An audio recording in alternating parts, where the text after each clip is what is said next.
Oh, hello everybody! It is Table 13 here, bringing you some more of that wonderful D&D goodness. I am a wooden leg, and over here is Mr. E. We are missing a Shady tonight, but don't worry, we are going to soldier on without him. Today, we are talking about Tasha's Cauldron of Everything, the newest D&D expansion to drop to date. We are gonna go over some of our some stuff, and just our general reaction to the book and its content, and as well as our kind of thoughts about, what this means for D&D as a whole, and where we think we might see Wizards of the Coast bring this product in the future. So yeah, let's get right into it. Eric, how do you feel about Tasha's Cauldron of Everything? Your first instincts here, first reactions. I haven't gotten super deep into a ton of it. I haven't looked at how the stuff that I know that I recognize from Unearthed, the Unearthed Arcana stuff has been revised and changed. But on the surface, I'm super stoked about most of this stuff. I think it's all a really cool kind of direction for what 5e does well. I think that they've found a nice way to kind of supplement some of the stuff that they maybe lacked a bit, which was I feel it was hard to have a super, after you make a couple characters, it's hard to get a ton of there's only so many combinations of class and subclass and stuff. So right, they put a whole mess of those in here. Absolutely. And so I'm big on that. And then there's more spells, more magic items, which is something I think that they really don't do a great job on providing a ton of, and they really don't do a great job on the process of making your own, how that should be done, how to go about that. So I think that this is a good step towards fixing some of the stuff that they maybe don't do so great in 5e, and also capitalizing on a lot of the story narrative focused stuff that 5e does really well. Yeah, there's actually quite a bit of that here in terms of the Dungeon Master's tools. But yeah, let's do a quick. I guess for me, I agree with you quite a bit. I think that it is quite a nice step in the direction of a lot of places they were going in previous editions, and I especially like some of the things that they've done to other classes to kind of bring them into the fresh a little bit. And I also I really like some of the magic items that they've created too. Some of them are really cool, and they kind of give a interesting take on the Forgotten Realms world that we really haven't seen before, with the artificer stuff, the gunpowder and things. They're really leaning into some setting changes, or some setting going in depth with some settings, some setting stuff they didn't really do before. Absolutely. So yeah, so let's get right into this thing. So at the very beginning, of course, they give the usual disclaimer on how to use this book. Which is a lot of the kind of disclaimer that we say a lot in Table 13, is that it's all DM's discretion. There's no right way to play this game. Just because you find something cool in this book doesn't mean that your DM absolutely has to follow it or anything like that. And yeah. That's just like what we say. Everything that we say here is our own opinion, and you don't have to follow it if you don't want to. And some of the things we're going to go over in Tasha's Cauldron 2 here, I'm going to disagree with some things or really agree with some things, and Mr. E's going the same way. And that doesn't mean that they're bad. We're not going to we're going to rag on parts of this book we don't like. Absolutely. And so they do a good job of making sure that they know that too. They know that you're going to read this book, and then you got to work with other people to bring these things to life. So that's really cool.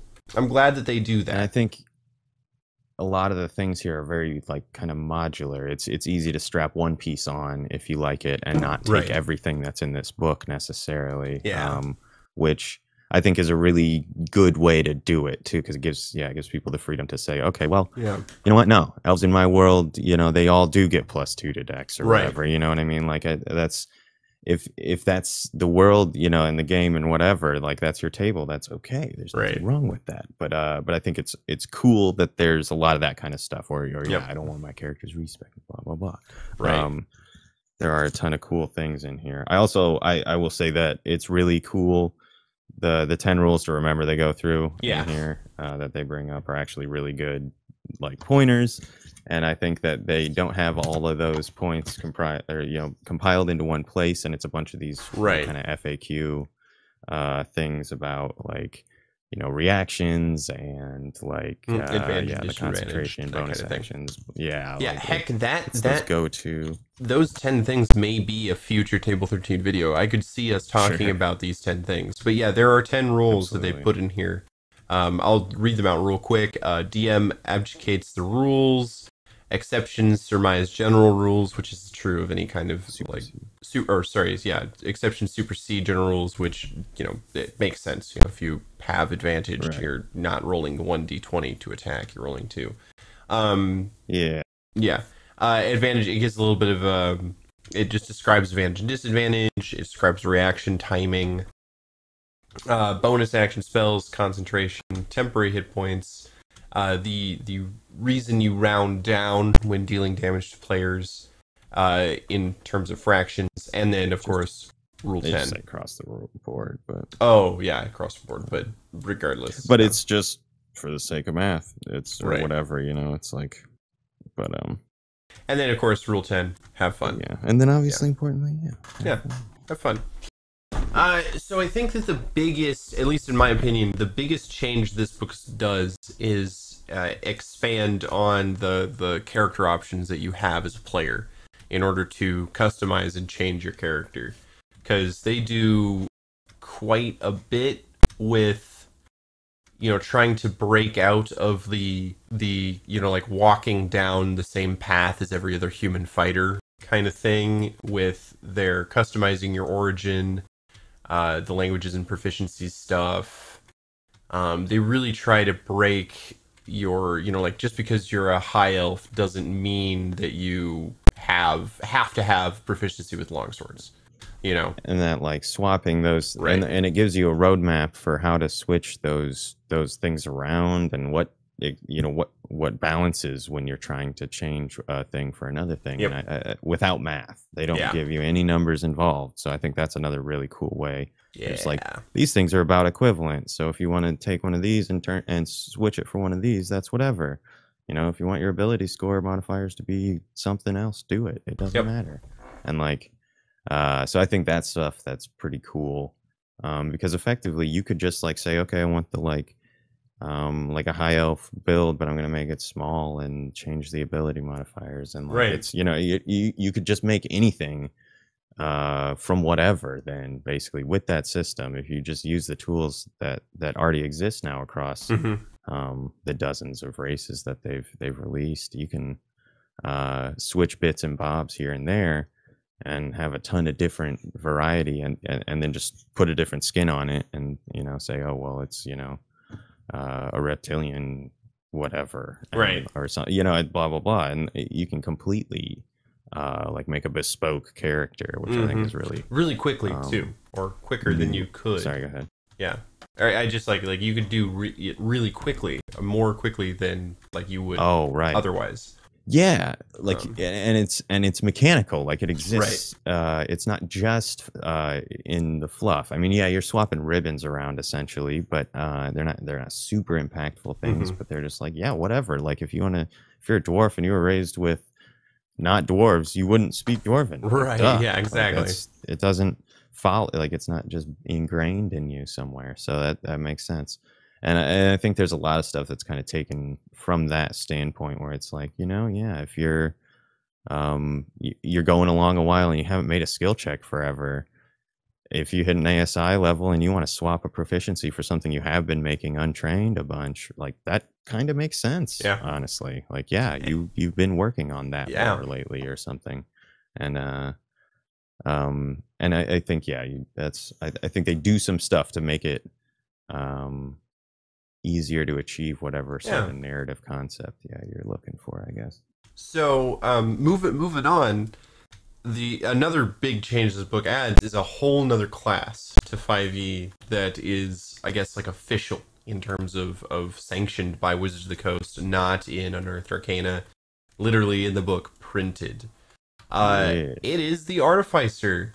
Pretty cool class. We're definitely going to probably dedicate an entire Table 13 to the Artificer themselves, because it's got so much in it. They add it's a whole new class with a bunch of new subclasses, and yeah, it is it's a new caster system too. Like there really isn't it's kind of like a warlock, it's kind of like a wizard, it's kind of, but it's not any of those things. So you've got things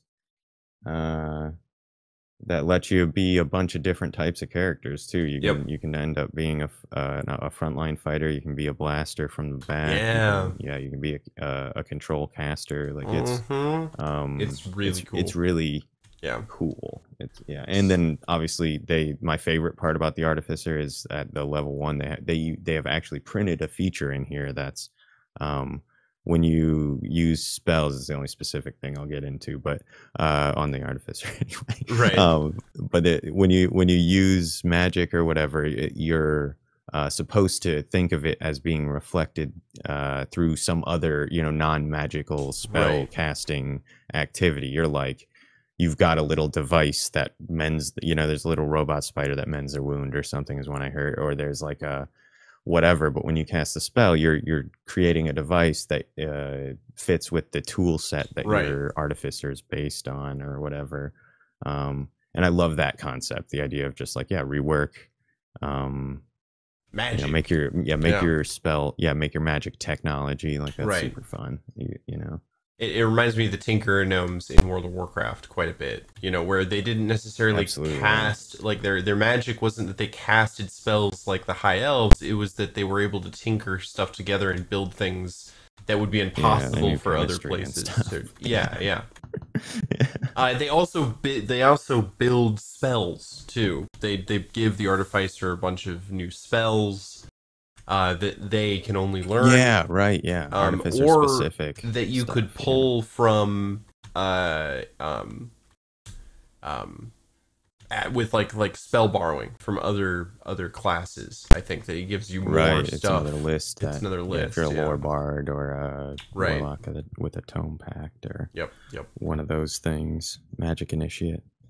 So and they, like we said, they give a bunch of subclasses that allow you to take up a role almost in any kind of like you could fit this party slot as a tank, a healer, kind of or a bard, and a ranged character like a spell sniper or an archer.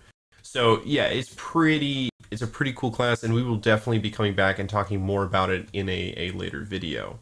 Trying to break stuff down on a more individual level, but as sort of a sweeping overview, what ones really stood out to you? Are there any that you liked particularly of these subclasses that of really the Artificer? I really liked the I guess I was gonna say sure. Overall, I was gonna say then in addition to the Artificer, they did do a bunch of stuff with the other classes in terms of giving them optional class features. I thought you were already mentioning that. That's cool. As for me, the ones of those that really stood out to me was the freaking Swarmkeeper Ranger. It has been talked about a lot, since Tasha's came out and before, in terms of it was a really popular Unearthed Arcana that I'd seen before, but I'd never, read through the whole spell list or ability list because it was in Unearthed Arcana, and I hadn't had a player that had wanted to play a Swarmkeeper Ranger in any of my games.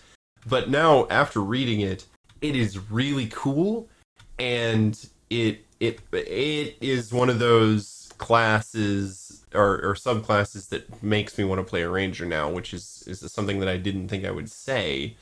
But Tasha's Cauldron has given me that inspiration. I don't usually play in games, but I mean, a Swarmkeeper Ranger would be pretty fun to play. For a variety of reasons. I think like a variety. We were talking about he was talking about his idea for like a Pigpen-esque Swarmkeeper Ranger. Swarmkeeper of fleas. Like fleas. Or yeah. Flea keeper. Oh man.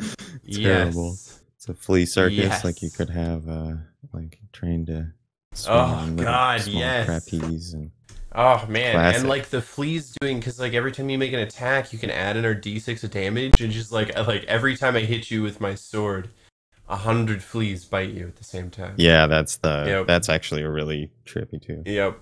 If I had to pick one, it's really hard. There's a lot of really cool ones, but because all the fact that they brought psionics in is really fucking awesome. Right. But I would say the Psy Warrior is probably, I think, my like favorite single ad, because it is one of the more interesting ways to build a fighter that I see now, I think. Right. Kinda.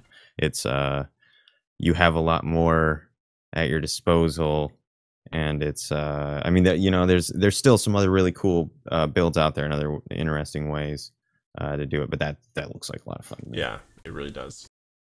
In addition, the sorcerer, I think what is it? It's like it's like a mind something. Right. It's like the Eldritch Mind Horror Sorcerer, or maybe it's the Aberrant Mind Sorcerer. The Aberrant Mind Sorcerer is another really cool subclass of sorcerer, because you're like a psionic sorcerer, which is really cool. Right. They have a rogue as well. Mm-hmm. That's like a cyanide. I think trying to remember if there are any others that I saw. That's what's there's a monk, I believe, too, that does psi stuff. Ooh. And the way the astral self, does some psi stuff. Okay, I forgot about that one. Yeah. That's the multi-arm stuff. Yep. Yeah, body, the astral self, that kind of thing. So yeah, they kind of opened the door to psionics in 5e, or I guess in the Forgotten Realms that didn't exist before, which is well, I mean, not in 5e, yeah. Right. It's been in D&D. Mm-hmm. Yeah, that was historically, but yeah, no, that's I also really like the additional stuff that they've added for all the individual classes. Like if you go through, every single class has some options that you can take when you would get certain features, and things that you can choose, to give up your favorite enemy benefit to get this other ranger thing, or you can swap this level 6 caps down for a different one for something else. And I think that they've gotten to a point where you can make a ton of different characters now. The permutations keep growing every time you've got another one of those switches you can flip, and I think that's pretty fun. I enjoy that a ton. The character section is like that's gonna be dense as hell, trying to go through all of that and really address, like I was saying earlier, there's so many that are familiar from things that we've seen in Unearthed Arcana and whatnot, but going through and figuring out exactly what's been refined and how is going to be a fun little adventure. Oh yeah, absolutely. So, in addition to providing us with a bunch of new character stuff, they've done a little bit more with the DM side of things, too. Doing a little bit more with helping DMs build stories and, kind of develop a world or a way of binding together characters. Because, really, that's a challenging part of running a game in the very beginning that we haven't really talked about. We're actually in the works of developing an entire series over how to less on the narrative side of things. It's is what we're looking at talking about Right, anyway. It's right. gonna be more about the actual getting the people together thing. But yeah, sorry, go ahead. But yeah, yeah. The initial gathering together the players, like as player characters, that is challenging. There's also, of course, the actual like gathering together the real people. But in terms of like how do you get the motivation for a group of random strangers to work together on a singular goal? So in chapter 2, they give this group patron, um, I guess like excerpt or like it's not something you have to use. You can you. Yeah. I'm searching for the word exactly what this It's is. kind of it's in Monster of the Week they have this. It's sort of the it's the organization that Mm-hmm. runs the agent. It's the the order that the initiate reports to. Um, they're giving you a tool as a DM to like a sort of lever to push the players along with. You're sort of assuming a certain level of this association with each other, and that there is this like given kind of direction. Like the campaign is everybody's working for one of Right. these people. They're design they're employed by somebody to serve some purpose, and so that there's this kind of default Right. understanding from all the players who come to the table. And I think that's something that I've not seen in D&D No. books in the past, at least not in this way, where it's like, okay, like here's a huge list of like yeah, here's a bunch of ways to mechanically implement working for Right. this sort of a person, or yeah. Specs, I Yeah. guess it's Cattle prod. read cattle prod. Yeah, Um, it's like yeah, just a bag that you can put all the player characters into so that they all stay together because they're all tied to the singular organization, just like Mystery said there. And so they give, and it's a lot. And I have to say, this part of the book and the Dungeon Master's tools in chapter 4 are probably the parts of the book that I am the least interested in. I I agree. I don't have any problem with them putting this in for people that may not want to do the homebrew like stuff, or maybe have they're not sure how to begin that kind of thing. But I usually end up doing this anyway for my group in my own world, in my own setting. And I mean, like go to this for ideas of how to like reward or punish or that kind of thing my group, but I'm not going to use it for just I'm not going to like follow it to the T, like Yeah. like down the trail that they lead, because yeah, you I can, yeah, it just nyam, nyam. I think it's so like it's not like a I don't think that they have like a strict like set in stone path exactly, but they absolutely have like this like okay, yeah, you're gonna roll on some tables to determine like how Right. your whole campaign's gonna go. Like I definitely, as a DM to me, that I'm not gonna have a ton of use for this, Right. but I do love that they're including this kind of stuff because it just the entire premise that a D&D book includes stuff about like here's how to tell an interesting story, Right. and like here's how to get your party to work together even though they might not otherwise want to, and like here's how you can like maybe surprise, and like like that's not stuff that has been a big part of a lot of D&D books. Even the Mm-hmm. DM's guides don't tend to have much on that. They'll have No. stuff about building your cosmology and Mm-hmm. factions and things of that nature. But I don't remember a chapter like this where it's Well, like, okay, here's the dude you're working for, and here's what he does for the party, right. and like here's what he sends you out to do, kind of stuff. As a And I which guess is that's the part, because they don't necessarily. I feel like it's kind of straddling a fence here, honestly, because while they give you, like the perks that you get, the contacts, they give you like a list of like types of contacts that you can do.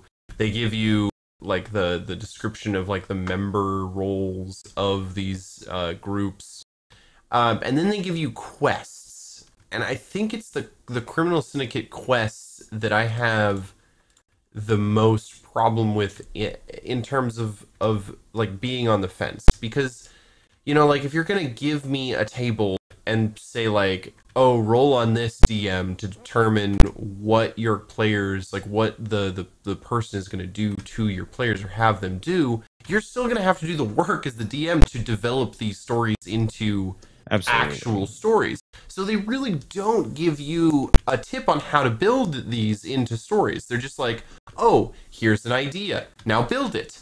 And they don't actually give you any kind of guides to building the story. They give you a guide to building another patron, like your own patron, but they don't give you enough information to really make this section feel like it's doing the work of the 20 pages that it takes up in this book. Because it's just a list of ideas that are held together with D6 tables. And those are just like throwaway to me anyway. I look at those and those are totally unneeded. Is if they're it's everything throwaway, else. It's all the features that come with. Right. Because there's each of these are like, okay, here's the kind of assignments you get. Here's the kind of like what the perks. That's the idea that and then the concept that everybody's coming into it with an agreed upon like agenda. Rather than they're just going to show up to the table with their character that is going to do go parts, answer to whatever. I just wish I do think that maybe the tables aren't like super helpful. I agree, but it's hard to without just including an entire campaign setting for you. It's hard to do anything and have it be meaningful. I think in that regard. Well, I feel like more than just lifting. Yeah, I mean, I feel like though that there is, I think that it might go a little bit too far into like a literature class in terms of like a creative writing class, because it's much more, like the thing that I find that people have the most trouble with are like, like pacing. Or timing in terms of like when to bring story elements into the campaign, or even the simple fact of like how to end a session, like where to end sessions is actually an important part of DMing. I think you see a little more of in the DM's guide, but not a ton. But not enough, and I see that more in other systems than in 5e. They do. Absolutely. Like in Monster of the Week, they focus more on like that kind of thing. Or in any Powered by the Apocalypse game, they really do try to give you like a blueprint on how to build a engaging story. And whether you follow that or not, that's up to you. But 5e doesn't really do any of that. And I think that this section is really more for the players, though it's disguised as a DM section. In my opinion, it's like, it's more. I don't. I think that this is something that this is a session zero conversation thing. That it is, because it's not just the players. The DM's got to be like, okay, yeah, and then fix that into the world. So I do think it has an element where, but yeah, it's. I think it's cool to see that look at even like moving toward the idea of like, how is your campaign gonna go, other than just running around walking through dungeons and killing dragons, which obviously there's nothing wrong if that's what you want to do, but there's a ton of people playing this game who try to do more than that, I think, or think something other than that, maybe not more, but and a lot of players that are looking for more than that too. Yeah.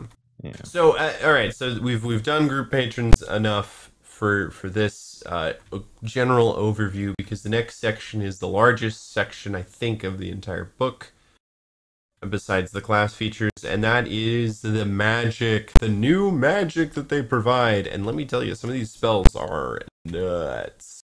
Some of them are real cool. Again, we'll probably do a video going over some of the new spells and stuff, but for now I think the things that I want to like look at are some of these summoning spells, because that's something that like other systems have done much better than 5e, and I think even other like D&D. Sorry, my internet blinked for a second. Oh yeah, you were. Yep, there you go. I was talking about the summoning spells. And it's because like in 5e, yeah, you don't see a lot of that.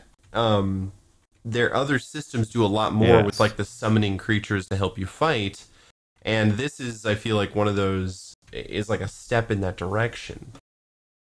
Because they give you I mean, they just gave you different like choices for what you summon. Right. Really. It's all the same spell, anyway. Basically. It's basically the same spell with the different thing level that you're targeting, which is cool, and they should. I saw it was more like narratively, like, do you want to summon like an angel or a shadow demon thing or a whatever? But that's cool though. I think that that's important, and that the fact that there were like two varieties of things, you could basically summon like fey creatures or like angels and stuff. No, there's celestials. a whole. There's a huge list. Like you can like it almost makes you. I was gonna say it's like because like you can have, there's nothing that says you can only have like summon aberration. You could be like a wizard that focuses in learning these summoning spells, which I think is a really cool like kind of class that, or like kind of subclass, I guess, of wizard that would be a really cool like thing to go down. I'm not sure if they split these up into classes. Yeah, as a player, as a DM. As a DM, it sucks, especially in 5e summoning. Will just destroy. There's no way to balance an encounter effectively with someone can summon shit. Especially if someone can summon anything. What if they from don't? A fucking celestial to a fucking but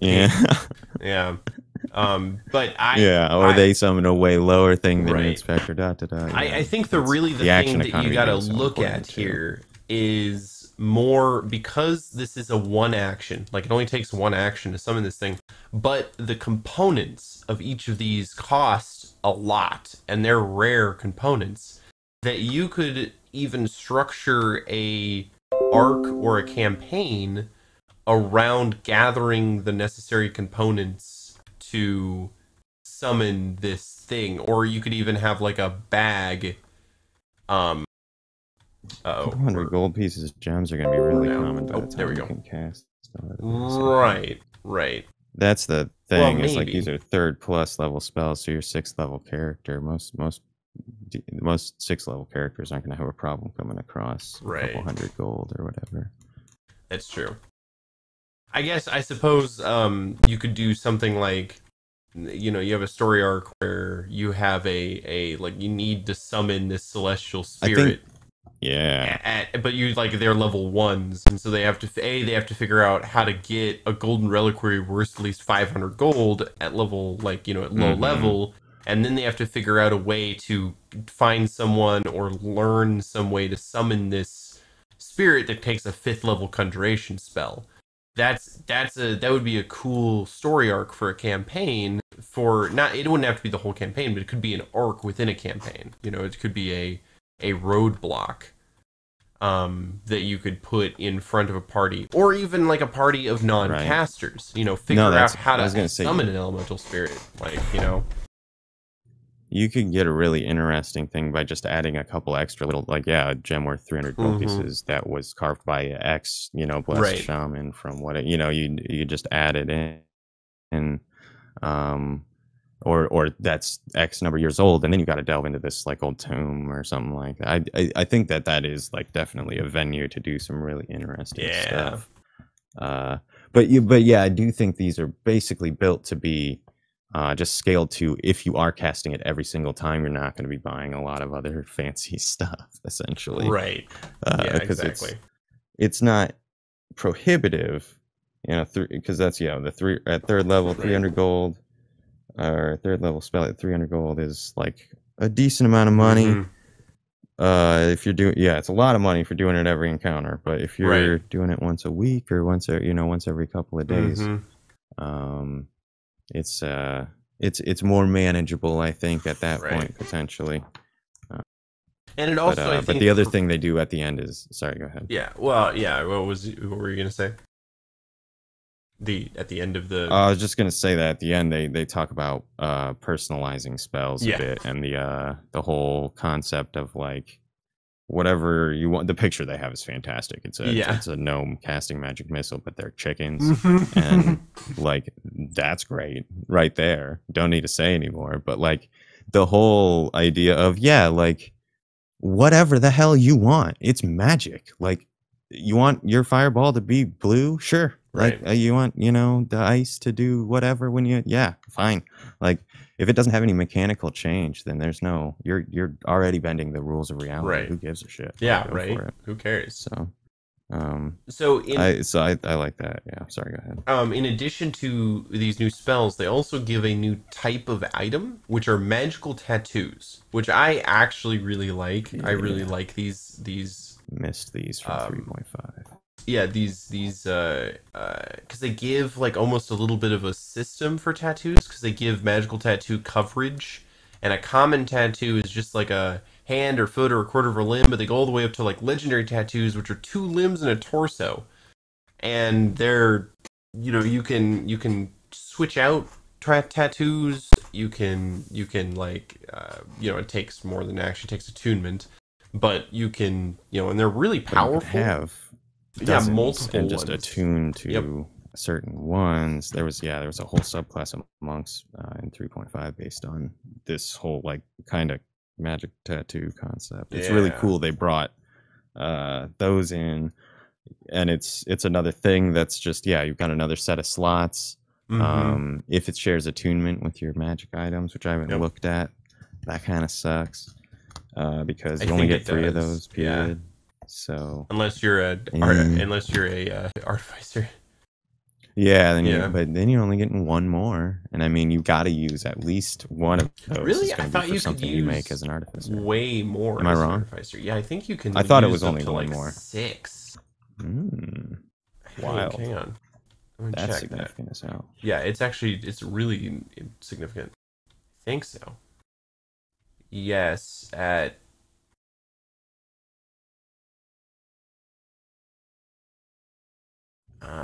But the oh yeah, you're right. It is I thought it was 1 more. I thought they it's got just 1 4. more anyway, Yeah, in one of them. Yeah, which is, I mean, that's huge. 1 more than everybody else is potentially like a big improvement. But yeah, it's, I mean, you're gonna use one of your classes about making magic items, so you're gonna be attuned to something you make. But yeah. But regardless, you do have to be attuned to the tattoos in order to use them. So you can only have 3. And they're otherwise treated just like magic items, which I think it would be cool if I guess it gives people like a way to have magic items when they're like a monk who doesn't wear like armor, anything special. Or use weapons. Or like, a sorcerer who's not wearing armor or anything, and that stuff's I like that. I just I kind of wish it were its own. Like I kind of wish that the attunements weren't shared, but I understand for balance that would have been really tough to deal with, probably. Yeah, it'd basically be a whole nother class of item that they would have to work on balancing with the other types. But I like the tattoos, and then they do add a few more items that we'll probably spend a whole video going over. But like one of my favorite ones is like the all-purpose tool, or Baba Yaga's mortar and pestle. They're really hilarious, and that one's really good. Yeah, there's some that are really, really cool. Oh my god. There's quite a few. Several decent new magic items. They have a concertina, just to throw that out there. Right. That plays Otto's Irresistible Dance.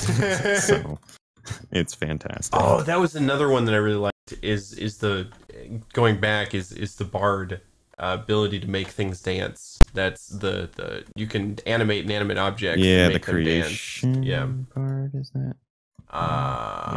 College of Creation. I believe so. I think it actually might be an optional bard class feature that you can take. But yeah, that's cool, yeah, then. it's really neat.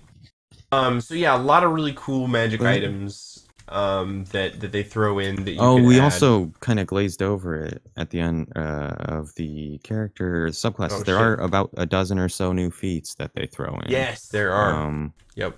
A lot of them have showed up in Unearthed Arcana already.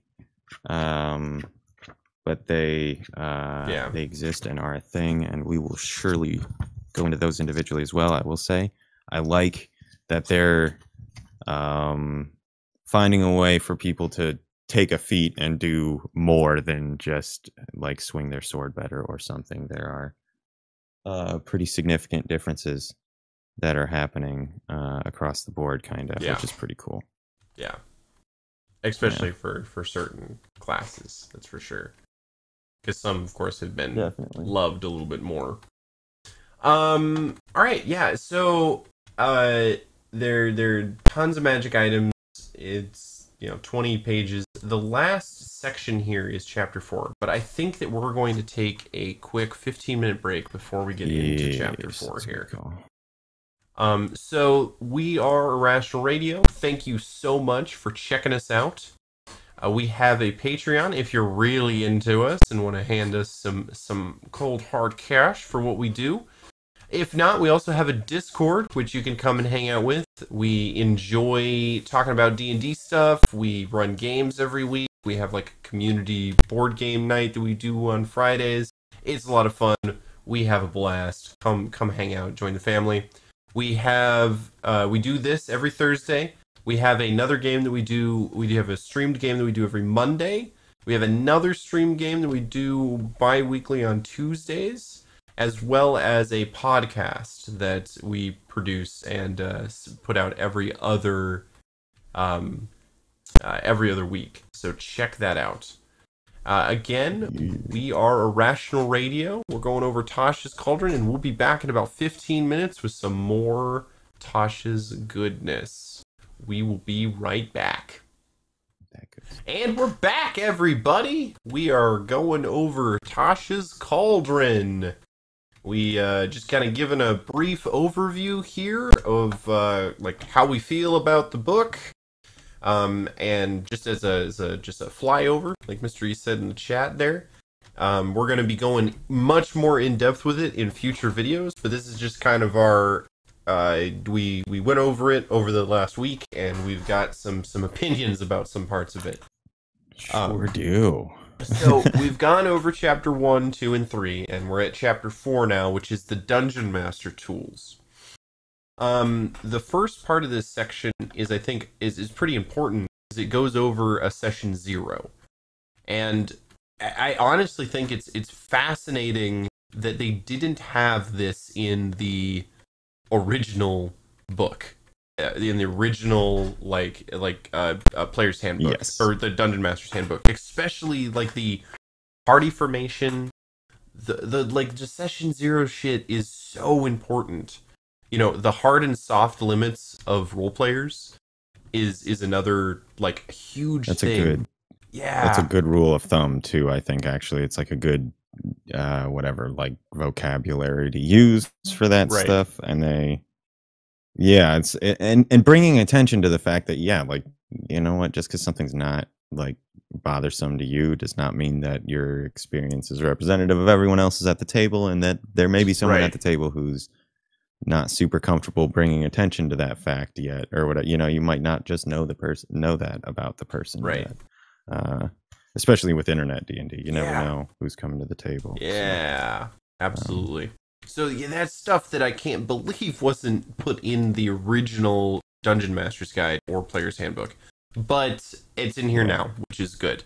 I think it's something that they should probably publish not behind a cover that you have to pay for legally. But whatever. This should be in the SRD. It really should be in the SRD because it's very important, and it's something that I think every good DM should keep in mind when running a game. But the after going over the session here, which there's only 2 pages, comes to a really cool part of the Tasha's Handbook new rule stuff, which is sidekicks. They are an NPC or even a player character that is like kind of a lowered, like a weakened, I guess, not weakened, but like character light. You know, it's like you know, if you're familiar with the 3.5 vernacular, they're like NPC classes, which is they're similar, you know, conceptually to hero classes that the players would have, but they're not as strong. They're a little like slower advancement rate or whatever. Don't end up quite as awesome by the end. And they're not cool, most of their abilities and spells and stuff go into helping players do things, rather than like they're not supposed to be the ones stealing the show, basically. They do give some interesting options too for sidekicks in terms of like how you could play them, because like you could have the player play the sidekick and their main character. Or you could have a player play a main character and then another player come and play the sidekick to that character every now and then in a story, which I think is pretty cool. There's like, with this sidekick stuff, there is the ability to create like a kind of organic party makeup without having like 5 people meet every week. Like you and your friend could create a party of sidekicks with you leading them that still function as a full team, which is really cool. It's really neat. Absolutely. And I like the you know, they've got they're simple, like archetypical categories. They don't have too much for you to keep track of as a DM. It's very kind of simple, but they have some cool little features, and it gives them enough to be helpful and to show up and not just like be like another mob on the board. But also not, to be this huge, cumbersome thing that you have to learn how to play a character while you're also running, you know, the rest of the enemy faction or whatever. And I like to think of like the sidekick as like the significant other player, or the significant other character. You know, like if you want to get your girlfriend into D&D, just give her a sidekick to play. Like, because it's, like I said, rules light, and you know, it depends on your relationship, of course, but right now, I do think that it would be a good way to get someone who's interested in D&D but doesn't really want like to, they don't have like the time constraints, or they don't have the, like, they don't want to learn an entire rules of a class. They just want to like get into your game and then maybe bounce out or stay in. Another guy's campaign would be really funny, where you're all sidekicks, and it's, you know, that'd be great. Yeah, main characters get killed off in the first session. Great. And you gotta like save the day. I love it. Like that would be hilarious. That's great. And I think it'd be like, playing. I think there are people who might take exception to being like kind of slapped into a sidekick role, but I think it could also be a really funny thing to do, like a fun game.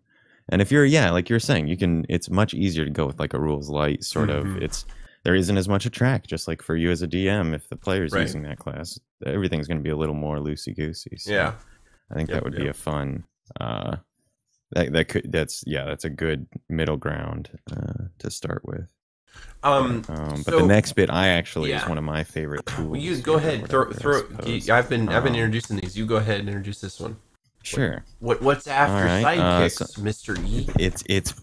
It's parlaying with monsters, which I think is actually a really interesting concept. Another thing that you don't see in D&D books a lot is the idea that like we're gonna print something that's not combat rules, but you know, like an extensive amount about it. But the idea that like that is a potential solution to a problem, even with things that are monsters. Like, you know, there's a way to deal with stuff that's not got, you know, a human or a humanoid next to their name, that doesn't involve murdering everything. And I think that's like another, just it's a cool sign of the direction that D&D is kind of heading as a hobby. Yeah. To me, and it's like reading this as somebody who's read through, this is I guess like 4 editions now. No. Of texts. Yuck. And it's cool to see that development. Just kind of try not to be taken away in my realization that I'm getting old. Oh god, time still exists. That's right. Oof.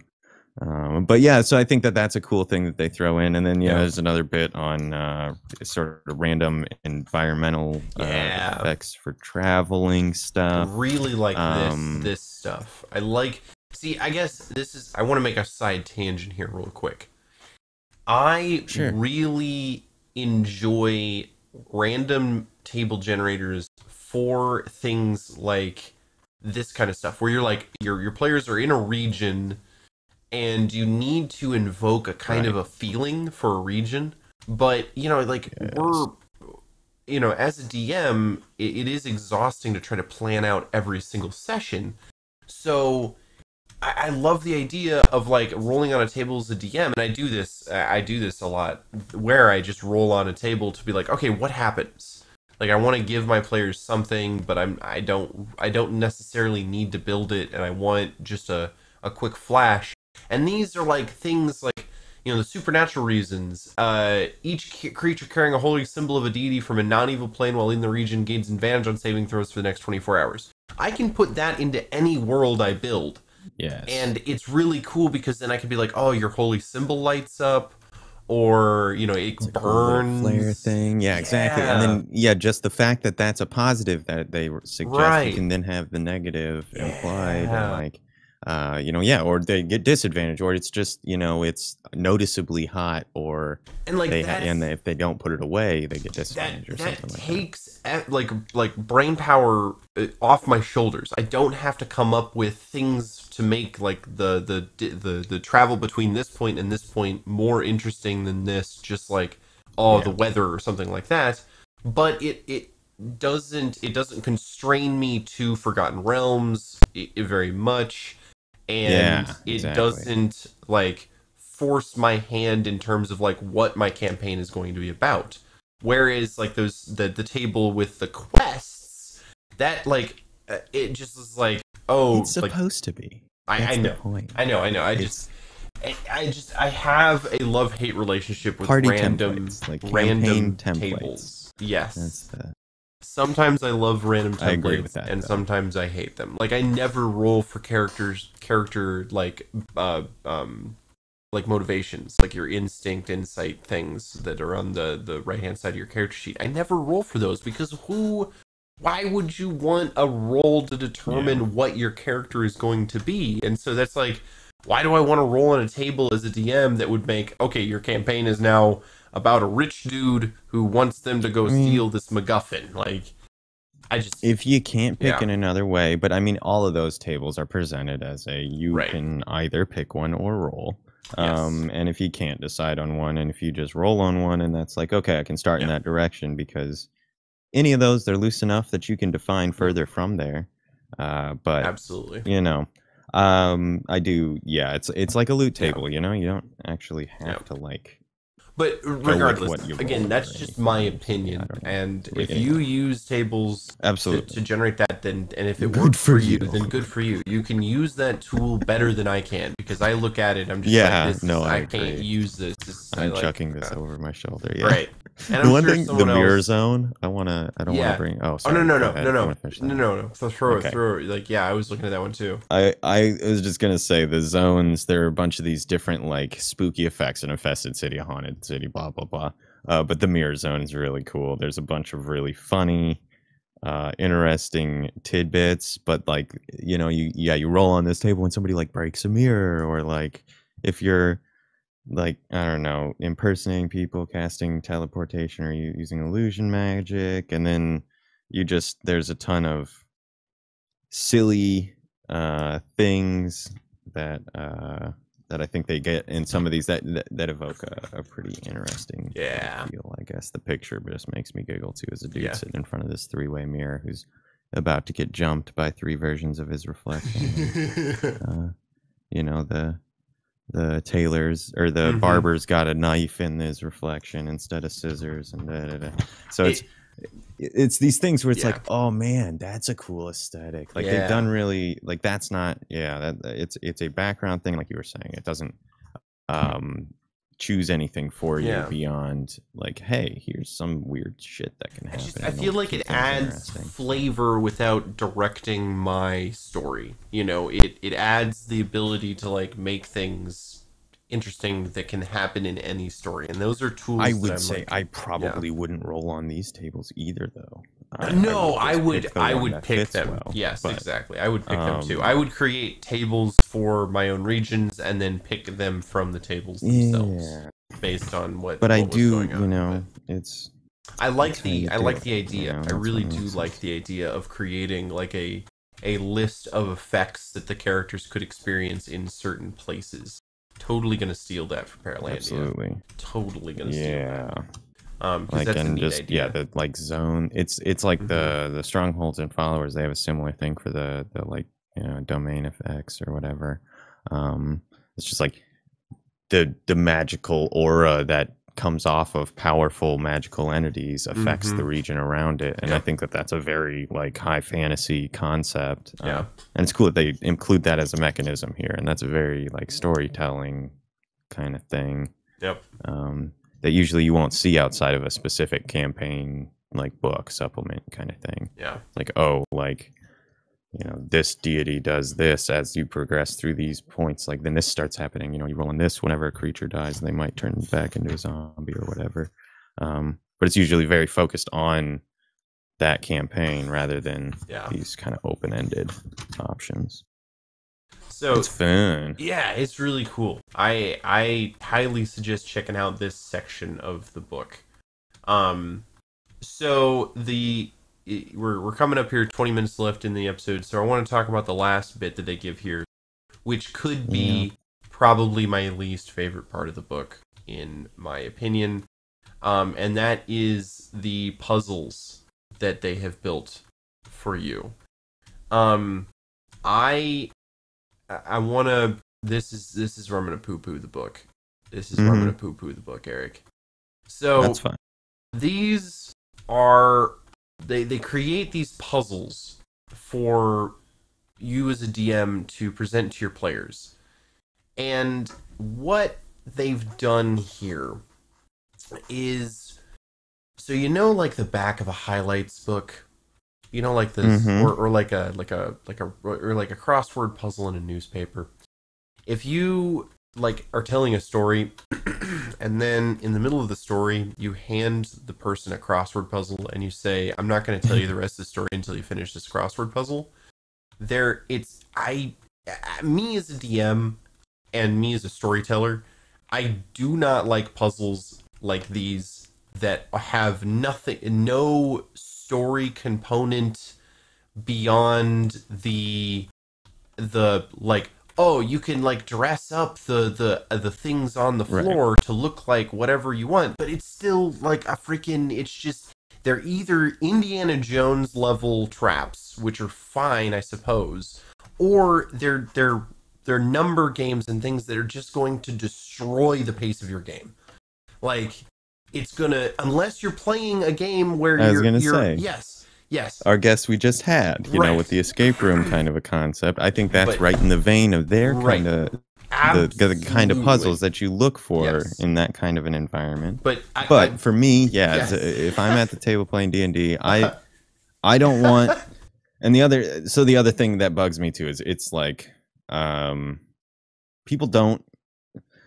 Then it's me solving that puzzle. It's not my character, you know? Like, and that's the thing that, like, when you do that, when it's like, you know, the sheep, the cabbage, and the wolf or whatever, you know, those simple logic puzzle things, like, you're not testing the character, you're testing the player. And if, like, you know, I've had this happen with, you know, one of the guys I play with on Saturday nights. Pretty regular. He always says, you know, I play really wise characters, but I'm so shit at riddles. But like my characters would totally know this, and like that was one that he just he hadn't heard it before. It didn't click. He was struggling super hard, but he was playing a character with 20 wisdom and like, you know, a 17 intelligence or something ridiculous. Like, it's like super smart character that would have been able to figure that out probably a lot easier than I could, and like just didn't. And like that stuff is you're not breaks the point of role playing, in my opinion, because you're not role playing anymore. You're now testing the players. Yeah, and that's fun. But it's not necessarily the like the D&D experience that I come to the table looking for. That's not me getting into character and seeing how I'd solve a problem from a different perspective, or you know, whatever. I mean, and it's not combat either. Like, I like doing puzzles, don't get me wrong, but I don't like doing puzzles with 6 other people. No, usually. And there's certain, like, some of these puzzles are like not fun puzzles as puzzles, in my opinion. Like, I like a good logic puzzle now and then, but like I want to call attention to the one I think is the most egregious, and it is what's on the menu. And the characters discover that a popular tavern is a front for a secret organization they seek to join or infiltrate. Okay, yes. But the idea is that they want to try to get through into a tavern, right? And the person at the front isn't letting them in until they give a password. And the only way they can learn the password is through the menu. And I mean, I don't necessarily want to spoil it, but it's you gotta put the things in alphabetical order, and then like it's not intuitive. It's not clever in a way that like a puzzle is clever. And the only way to really like give them hints or something is either just outright tell them how the thing works, or I can't imagine running this kind of thing and my role players not just look at me and go, can we just get in? Like, I guess they're not going to get in solving this. They're going to break a window or sneak in the back or something like that. They're not going to sit here and stare at this menu for 40 minutes of gameplay and be like, okay, maybe it's, you know, everything that contains fish. And, I mean, you know, like, if you got Sherlock Holmes in your party, you know, or this is the kind of puzzle you throw at them all the time, and they are planning on looking at it in that kind of mindset. But yeah, you're right. I wouldn't get it. No. I would still be struggling with it for a week after the session, probably trying to like wrestle with this and figure it out, because I think like the role players would just, it would just murder me to not know. God, they would just come away feeling frustrated, and like it's not. I don't like. To me, players come to D&D to like solve like problems that they couldn't solve in the real world, which is like, you know, like, oh, there's a like enemy approaching your gates. What are you gonna do? You know, oh, there's, you know, a duke not word puzzles, not word puzzles, not match the shapes, to other shapes, or like, oh, line up the lines, and then the things that don't touch the lines are the key to the thing. I can do that just in my living room. I don't need to pretend I'm an elven warrior in order to solve a word puzzle. Who's doing logic puzzles? Yeah, I don't need to do that. I don't need it. I can do logic puzzles I agree. At that desk right there. Like, I don't need to pretend I'm wielding a sword in just and so, like, again, not knocking it if you come to a table and you're like, I'm ready to puzzle solve as Hardgar the orc, but man, that is just, that misses Which, me. Fuck yeah, by the way. Yeah, right? Like, sounded like a great idea. I just this back half, I was just Crunk like, have outcomes cut. Whack. Anyway, no, I think for me that's that is the thing though, is that's just not. I try very hard when I'm producing stuff to not make it so that we stop playing D&D for a little bit and do something else in the middle of a session, which is kind of how I feel about some of these really complex like word puzzles, essentially, which are just like, let me give you a handout and see if you, the player, can figure out, you know, how I've been clever here. And then you're taking it from a book. I know. It's but just anyway, like, no, it's I also rebel against that a bit. But and the other thing that's really dumb is it's like you fucking printed these in a book. Every player's gonna have these. You can't use any of these. Oh my gosh! I just like and like as soon as you're like, oh, you know, there's this and this and this, the players can be like, oh yeah, this. There are elements of them that you can use that aren't sure. You know, you could swap around some bits of them, and you can use a piece of like the you know, that menu one. You can use something like that to lead to something completely different. You put it in a totally different set of circumstances. But I mean, it's a cipher puzzle already. Right. Like that's already, I don't know. It's just like they didn't do anything that doesn't already exist, as far as I'm concerned. Like, and you can find better versions of these types of puzzles in books that were published in the 70s. You know, it's just were designed for the to make these kinds of puzzles. For logic puzzles. You can put 5 pages of logic puzzles at the end of your book. It's a D&D book. Like, why did you? I feel like it's highlights. I feel like I got to the end of a Reader's Digest book, and they're like, "Here's some puzzles you can solve while you're waiting for the doctor," and it's just like, I don't need this in my D&D book. God. I'm not gonna pick up First off, Tasha's you Cauldron. didn't spot the difference. Yeah, right? Yeah, I mean, I'm surprised they didn't throw a spot the difference puzzle in here and just like, oh, you see 2 tiling paintings on the wall across the dungeon, but you know you can't see one from the other side, and you have to circle the There things will be a that are spot the difference puzzle in my next dungeon. Yeah, right. Whatever it is. Good. I don't know. But yeah, if somebody has to get through a room with the left door, there's gonna be 2 paintings. Oh god. And a marker hanging on the door. You're just gonna hand out right? 2 paintings to all your perception checks and like that's pretty funny though, actually. Yeah, it's like just give them a fucking highlights magazine, like, spot the difference. I want to create a dungeon. Here's the back 3 pages of highlights. Solve that, dungeon's over. Like, here's your crayons. Like, so in this room you see a crossword puzzle. Yeah. So, be insulted as a player. No, I just, you know, I stress this is just our opinion, and we're gonna rag on this. If you have a party of puzzle solvers and you guys have fun at your table, that's great. I just don't understand how you're having fun, and it's good. You should have fun, and I don't need to understand it, but I thoroughly enjoy an escape room and stuff like that. That's fun. Just don't put it in my D&D. Like, just keep it out of my D&D. Like get your peanut butter out of my chocolate, or whatever, I guess is the applicable. Yeah, exactly. Or you know, like, it's not a good appealing mix to me. Ice cream. I don't like fish ice cream. You know, I don't like my D&D. I can't with say I word don't. puzzles. I don't know. I just don't. I just always I tend to do well, and then I feel like a jerk. It's just like school all over again, and I've got to play this game. Where am I going to be like, oh, I'm cool because I got the right answer, or oh, I'm cool because I don't give a shit, I'm not going to play this game, or like I'm going to wait for somebody else to get it first and then start following in, or. And I also, just stressful, just to continue, I also don't like it that there is only one way to solve each of these puzzles.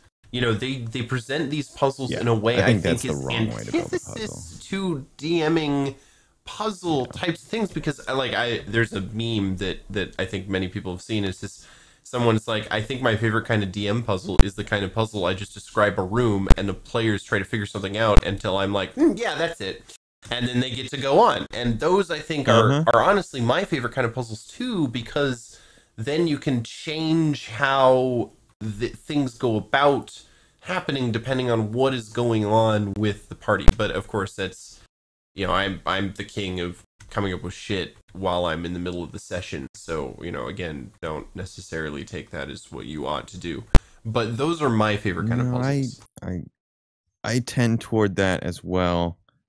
As far as I don't think there should ever only be one right answer. That's sort of against what D&D's about. Right. Like, the goal is supposed to be that if you come up with a reasonable solution, there should be a reasonable chance of success. Right.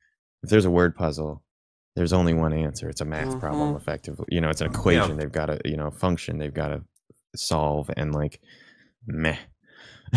That's not usually what I'm coming to the table for. I've got books and workbooks and shit with those kind of puzzles in them. I can scroll around online to find those, and I don't have to drag 4 other people into it while I agonize. It's just, but I have a bit of beef with the choices that they have made for the puzzles. It's not how I would go about creating them. There are some pretty creative ones in here that are cool. I think 1 or 2 of them are not total garbage, but I wouldn't probably ever use any of them, honestly, because it's my players would just stare. They're like, I can hear them just like like I don't want to like, okay, I'm sorry, it's been 15 minutes and I can't figure this out. What do we do now? And then they roll a skill check and figure it out, and it's like, well, what was the point? And especially because it's just not my favorite part. But it is 11:53. We are at the end of the book.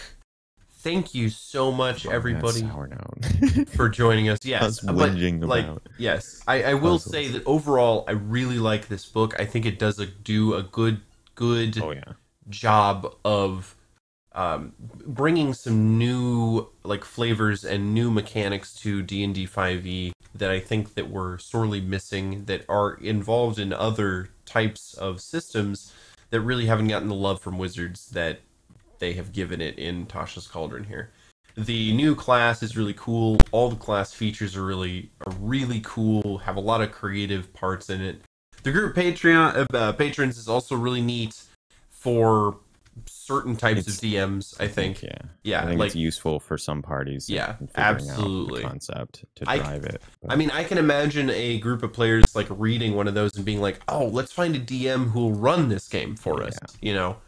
And I think that the magic is really well done. They've got some cool spells and cool items that we'll talk about later that are really creative. Looking at those summonings, I'm wrong. You were right. They're different and interesting. Okay, cool. Yeah, because they are not exactly the same as I thought that the other ones were. They're interesting and so like I said, we'll go in and talk about the spells at a later date, but they are interesting. If you've got the book, read through that section really well, and you'll come up with some stuff. And then Chapter 4, Dungeon Master Tools.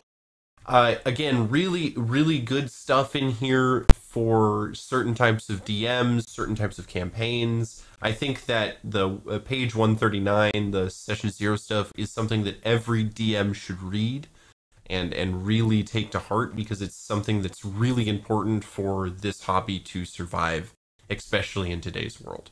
And especially for online circles, because you can get a lot of different people in those circles that you might not know, and you don't want to be the person that ends up ruining someone's week or month because you've crossed some line that you weren't aware of.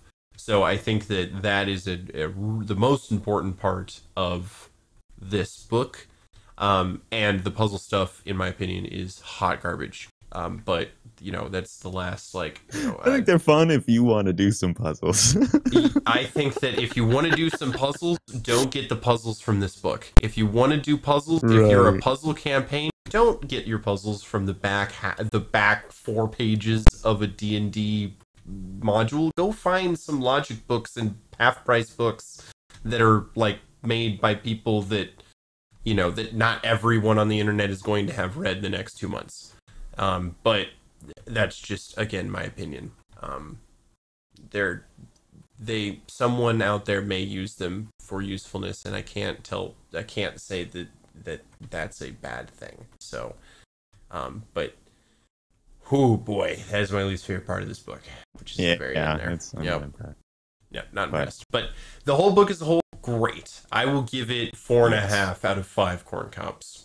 The official Irrational Radio rating system.